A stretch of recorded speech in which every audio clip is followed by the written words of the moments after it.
ஜெபமாலை தியான மையத்தின் ஜெப உள்ளங்களே, அன்னையின் வழியில் இயேசுவை நோக்கி என்ற இந்த இறை சிந்தனையிலே இந்த நாளுக்குரிய இந்த இறை சிந்தனையை தூய ஆவியானவர் நமக்கு வெளிப்படுத்துகின்றார். லூக்கா நற்செய்தி 2ஆம் அதிகாரம் 48வது வசனத்திலே, அன்னை மரியாவும் யோசேப்பும் இணைந்து சிறுவன் இயேசுவை தேடி ஆலயத்திலே 3 நாட்களுக்கு பின் கண்டடைகிறார்கள்.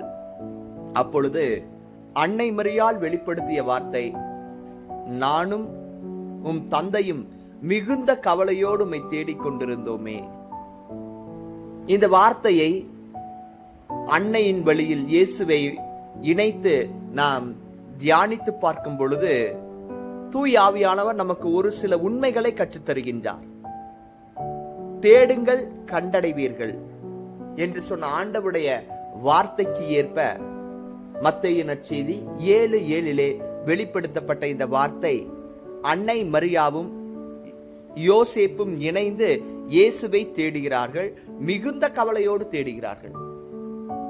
இதிலிருந்து நாம் கற்றுக்கொள்ள வேண்டிய பாடம், அன்னை மரியாள் நமக்கு கற்றுத்தருகின்ற பாடம் என்னவென்றால், இயேசு இல்லாத வாழ்க்கை அர்த்தமில்லாத வாழ்க்கை என்பதை ஆணித்தரமாக வெளிப்படுத்துகின்றார். இன்று நமது வாழ்க்கையில் பல்வேறு கவலைகள் சூழ்ந்திருக்கின்றது. ஆனால் அன்னை மரியாள் வெளிப்படுத்திய ஒரே மிகுந்த கவலை என்னவென்றால், என் வாழ்வில், எங்கள் வாழ்வில் இயேசு இல்லை.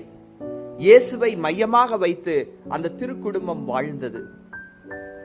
எனவேதான் அன்னை மரியாவினுடைய வார்த்தைகள், மிகுந்த கவலையோடு உம்மை தேடிக்கொண்டிருந்தோம்.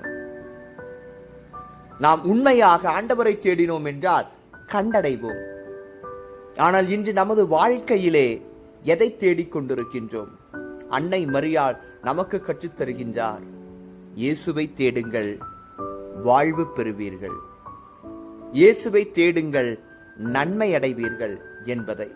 எனவே இந்த நாளில் இந்த இறை சிந்தனையோடு சேர்ந்து நமது ஜெபமாலை தியான மையத்தின் ஜெப கருத்தாக நமது மறைமாவட்ட ஆயருக்காக சிறப்பாக ஜெபிப்போம். ஏனென்றால் திட்டமிடுவதும் அவரே, திட்டமிட்டதை செயல்படுத்துவதும் அவரே. அந்த இறை சிந்தனையை நமது ஆயருக்கு கொடுத்து இந்த ஜெபமாலை தியான மையம் உருவாவதற்கு அடித்தளமிட்டு இருக்கிறார் இறைவன். அன்னை மரியாள் பரிந்து பேசியிருக்கிறார். எனவே நமது கோவை மறைமாவட்ட ஆயருக்கு உடல் உள்ள நலனை, ஆன்ம நலனை இறைவன் அன்னையின் வழியாக தர வேண்டும் என்று இந்த நாளிலே நம்முடைய ஜெபத்தை உரித்தாக்குவோம். அன்னையே வாழ்க, இயேசுவே வாழ்க.